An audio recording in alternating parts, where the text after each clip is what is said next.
ಪಾಪ ಸಿದ್ದರಾಮಯ್ಯನವರಿಗೆ ಮರ್ತೋಗ್ಬಿಟ್ಟಿದೆ. ಹಿಂದೆ 2011ರಲ್ಲಿ ಸಿದ್ದರಾಮಯ್ಯನವರು ಅಂದಿನ ಮುಖ್ಯಮಂತ್ರಿಗಳು ಯಡಿಯೂರಪ್ಪನವರ ವಿರುದ್ಧ ಆರೋಪಗಳು ಬಂದಂತ ಸಂದರ್ಭದಲ್ಲಿ ಒಂದು ಮಾತನ್ನ ಹೇಳಿದ್ರು. ಇವತ್ತು ಗೌರವಾನ್ವಿತ ಮುಖ್ಯಮಂತ್ರಿಗಳಿಗೆ ಅದನ್ನ ನೆನಪು ಮಾಡಿಕೊಡೋದಕ್ಕೆ ಇಚ್ಛಪಡ್ತೇನೆ. ಸರೆಂಡರ್ ಮಾಡಿದ್ದಾರೆ, ದುಡ್ಡು ತಗೊಂಡಿದ್ದಾರೆ. What does it mean? ತಪ್ಪು ಮಾಡದೇ ಇದ್ರೆ ಯಾಕೆ ಸೈಟ್ ನ ಸರೆಂಡರ್ ಮಾಡ್ಬಿಡ್ತಾ ಇದ್ರು? ಕಾನೂನು ಬಾಹಿರವಾಗಿ ಮಾಡಿರೋದ್ರಿಂದ ಸೈಟ್ ಅನ್ನು ವಾಪಸ್ ಕೊಟ್ಟಿರೋದು. ಮತ್ತೆ ಅವರೇ ತಪ್ಪು ಒಪ್ಕೊಂಡಿದಾರಲ್ಲ. 2011ರಲ್ಲಿ ಅಂದಿನ ಮುಖ್ಯಮಂತ್ರಿಗಳಾಗಿದ್ದಂತ ಯಡಿಯೂರಪ್ಪನವ್ರ ಮೇಲೆ ಆರೋಪ ಬಂದಂತ ಸಂದರ್ಭದಲ್ಲಿ ಇಲ್ಲೀಗಲ್ ಆಗಿ ಕೊಟ್ಟಿದ್ದ ಸೈಟ್ ಅನ್ನು ಸರೆಂಡರ್ ಮಾಡಿದ್ದಾರೆ, ದುಡ್ಡು ತಗೊಂಡಿದ್ದಾರೆ. What does it mean? ತಪ್ಪು ಮಾಡದೇ ಇದ್ರೆ ಯಾಕೆ ಸೈಟ್ ನ ಸರೆಂಡರ್ ಮಾಡ್ಬಿಡ್ತಾ ಇದ್ರು?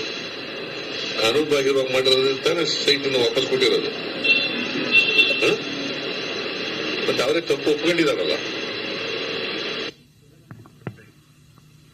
ಹಾಗಾಗಿ ಗೌರವಾನ್ವಿತ ಮುಖ್ಯಮಂತ್ರಿಗಳು ಸಿದ್ದರಾಮಯ್ಯನವರಲ್ಲಿ ಭಾರತೀಯ ಜನತಾ ಪಾರ್ಟಿ ನಾವು ಆಗ್ರಹವನ್ನು ಮಾಡ್ತಾ ಇದ್ದೇವೆ. ಇನ್ನಾದರೂ ತಮ್ಮ ಬಂಡತನವನ್ನ ಬಿಟ್ಟು ಇಷ್ಟೊಂದು ಕಳಂಕವನ್ನು ಹೊತ್ಕೊಂಡಿರ್ತಕ್ಕಂಥ ತಾವುಗಳು ಇಷ್ಟೊಂದು ಆರೋಪಗಳನ್ನು ಹೊತ್ಕೊಂಡು ಇವತ್ತು ಆರೋಪಿ ಸ್ಥಾನದಲ್ಲಿ ನಿಂತಿರ್ತಕ್ಕಂಥ ಗೌರವಾನ್ವಿತ ಮುಖ್ಯಮಂತ್ರಿಗಳು ಸಿದ್ದರಾಮಯ್ಯನವರು ತತ್ಕ್ಷಣ ತಮ್ಮ ಸ್ಥಾನಕ್ಕೆ ರಾಜೀನಾಮೆಯನ್ನ ಕೊಡಬೇಕು ಅನ್ನುವ ಆಗ್ರಹವನ್ನ ಮಾಡ್ತಾ ಇದ್ದಾನೆ. ಜೊತೆಯಲ್ಲಿ ಖಾಸಗಿ ದೂರಿನ ಮೇಲೆ ರಾಜ್ಯಪಾಲರು ಇವತ್ತು ಪ್ರಾಸಿಕ್ಯೂಷನ್ಗೆ ಅನುಮತಿ ನೀಡಿದಂತ ಸಂದರ್ಭದಲ್ಲಿ ಸ್ವತಃ ಮುಖ್ಯಮಂತ್ರಿಗಳು ಸಿದ್ದರಾಮಯ್ಯನವರು ಆದಿಯಾಗಿ ಕಾಂಗ್ರೆಸ್ ಪಕ್ಷದ ಅಧ್ಯಕ್ಷರು, ಸಚಿವರು, ಕಾಂಗ್ರೆಸ್ ಪಕ್ಷದ ಮುಖಂಡರು ರಾಜ್ಯಪಾಲರ ಮೇಲೆ ಆರೋಪದ ಸುರಿಮಳೆಯನ್ನ ಮಾಡಿದ್ರು. ಇವೆಲ್ಲವೂ ಕೂಡ ರಾಜಕೀಯ ಪ್ರೇರಿತವಾಗಿರ್ತಕ್ಕಂಥದ್ದು. ರಾಜ್ಯಪಾಲರು ಮುಖ್ಯಮಂತ್ರಿಗಳಿಗೆ ಇವತ್ತು ಪ್ರಾಸಿಕ್ಯೂಷನ್ಗೆ ಅವಕಾಶ ಕೊಟ್ಟಿರ್ತಕ್ಕಂಥದ್ದು ಇದು ಸರಿಯಲ್ಲ. ಇದು ಕೇಂದ್ರದ ಕೈಬೊಂಬೆಯಾಗಿ ವರ್ತನೆ ಮಾಡ್ತಾ ಇದ್ದಾರೆ ಸಿದ್ದರಾಮಯ್ಯನವರು ಆರೋಪಗಳನ್ನು ಮಾಡಿದ್ರು. ಹಾಗಾಗಿ ನಾನು ಗೌರವಾನ್ವಿತ ಮುಖ್ಯಮಂತ್ರಿಗಳಲ್ಲಿ ಆಗ್ರಹ ಮಾಡ್ತಾ ಇದ್ದೇನೆ, ತಾವು ಮುಖ್ಯಮಂತ್ರಿ ಸ್ಥಾನಕ್ಕೆ ರಾಜೀನಾಮೆ ಕೊಡುವ ಮುಂಚಿತವಾಗಿ ಗೌರವಾನ್ವಿತ ರಾಜ್ಯಪಾಲರಲ್ಲಿ ಕ್ಷಮೆಯನ್ನ ಯಾಚಿಸಬೇಕು. ಎರಡನೇದು, ಏನು ಸ್ನೇಹಮಯಿ ಕೃಷ್ಣ ಇದ್ದಾರೆ, ಸಾಮಾಜಿಕ ಕಾರ್ಯಕರ್ತ, ಪಾಪ ಮೈಸೂರಿನ ವಾಸಿಯಾಗಿರ್ತಕ್ಕಂಥ ಸ್ನೇಹಮಯಿ ಕೃಷ್ಣ ಅವರು ಮುಖ್ಯಮಂತ್ರಿಗಳು ಸಿದ್ದರಾಮಯ್ಯನವರ ವಿರುದ್ಧ ಇವತ್ತು ಭ್ರಷ್ಟಾಚಾರದ ಆರೋಪ ಮಾಡಿದಾಗ ಅವನ ಮೇಲೇನೆ ದೂರನ್ನ ಹಾಕಿಸಿದ್ರು, ಅವನನ್ನ ಕಟ್ಟೆ ಹಾಕ್ತಕ್ಕಂಥ ಪ್ರಯತ್ನ ಮಾಡಿದ್ರು.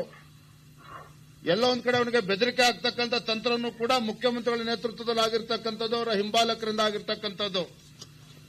ಹಾಗಾಗಿ ಮಾನ್ಯ ಗೃಹ ಸಚಿವರಲ್ಲಿ ಮತ್ತೆ ಡೈರೆಕ್ಟರ್ ಜನರಲ್ ಆಫ್ ಪೊಲೀಸ್ ಅವರಲ್ಲೂ ಕೂಡ ನಾನು ಆಗ್ರಹವನ್ನು ಮಾಡ್ತೇನೆ, ತತ್ಕ್ಷಣ ಸ್ನೇಹಮಯಿ ಕೃಷ್ಣ ಅವರಿಗೆ ಸೂಕ್ತವಾಗಿರ್ತಕ್ಕಂಥ ಭದ್ರತೆಯನ್ನು ಕೂಡ ಅವರಿಗೆ ಕೊಡಬೇಕಾಗ್ತದೆ. Proper security, police security has to be given to Snehamayi Krishna. ಯಾಕೆಂದ್ರೆ ಪಾಪ ಅವನು ಕೂಡ ಬಡ ಕುಟುಂಬದಲ್ಲಿ ಬಂದಿರತಕ್ಕಂಥ ಸ್ನೇಹಮಯಿ ಕೃಷ್ಣ ವಿರುದ್ಧ ಅನೇಕ ಪಿತೂರಿಗಳು ಕೂಡ ನಡೀತಾ ಇದೆ ಅನ್ನುವ ವಿಚಾರಗಳು ಕೂಡ ಕೇಳಿ ಬರ್ತಾ ಇದೆ. ಹಾಗಾಗಿ ತತ್ಕ್ಷಣ ಗೃಹ ಸಚಿವರು ಈ ವಿಚಾರವನ್ನು ಗಂಭೀರವಾಗಿ ತೆಗೆದುಕೊಂಡು ಸೂಕ್ತವಾಗಿರ್ತಕ್ಕಂಥ ಒಂದು ಸೆಕ್ಯೂರಿಟಿ ಅವರಿಗೆ ಕೊಡಬೇಕು ಅಂತೇಳಿ ನಾನು ಈ ಸಂದರ್ಭದಲ್ಲಿ ನಾನು ಹೇಳೋದಕ್ಕೆ ಇಚ್ಛಪಡ್ತೇನೆ.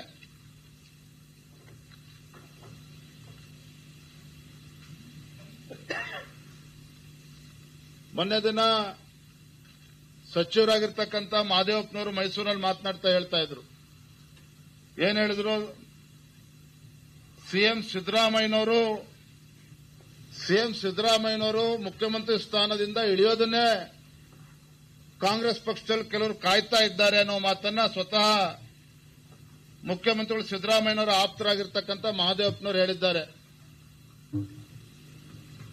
ಅದಕ್ಕೆ ಮುಂಚಿತವಾಗಿ ಮಲ್ಲಿಕಾರ್ಜುನ್ ಖರ್ಗೆ ಅವರು ಬೆಂಗಳೂರಿಗೆ ಬಂದಂತ ಸಂದರ್ಭದಲ್ಲಿ ಅವ್ರು ಹೇಳಿದ್ದಾರೆ, ಸಿದ್ದರಾಮಯ್ಯನವರು ಇವತ್ತು ಇರ್ತಾರೆ, ನಾಳೆ ಹೋಗ್ತಾರೆ.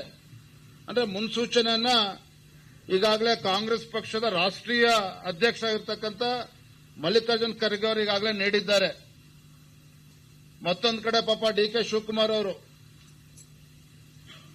ಮುಂದಿನ 10 ವರ್ಷಗಳ ಕಾಲ ಸಿದ್ದರಾಮಯ್ಯನವರೇ ಮುಖ್ಯಮಂತ್ರಿ ಆಗಿರ್ತಾರೆ ಅಂತ ಹೇಳಿದ್ರು. ಅವರು ಕೂಡ ನಿನ್ನೆ ಗೌಪ್ಯವಾಗಿ ಪರಮೇಶ್ವರ್ ಅವರನ್ನ ಭೇಟಿ ಮಾಡಿ ಅರ್ಧ ಗಂಟೆಗಳ ಕಾಲ ಸುದೀರ್ಘವಾಗಿ ಚರ್ಚೆನ ಮಾಡಿದ್ದಾರೆ.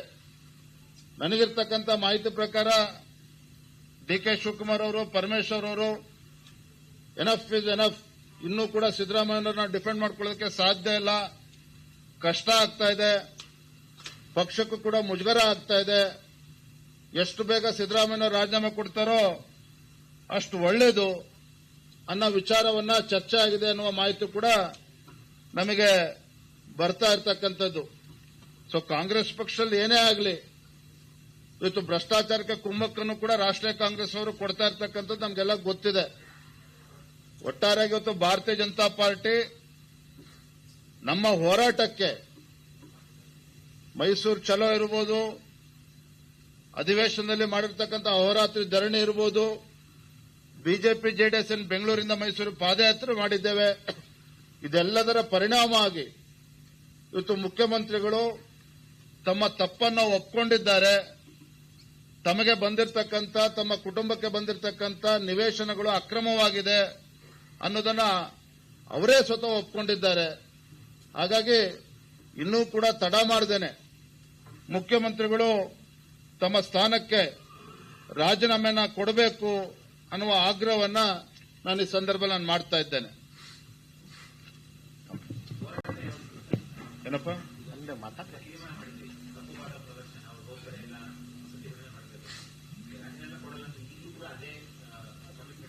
ನಮಗಿಂತ ಹೆಚ್ಚು ಕಾಂಗ್ರೆಸ್ ಅಲ್ಲೇ ವಿಶ್ವಾಸ ಬಂದಿದೆ.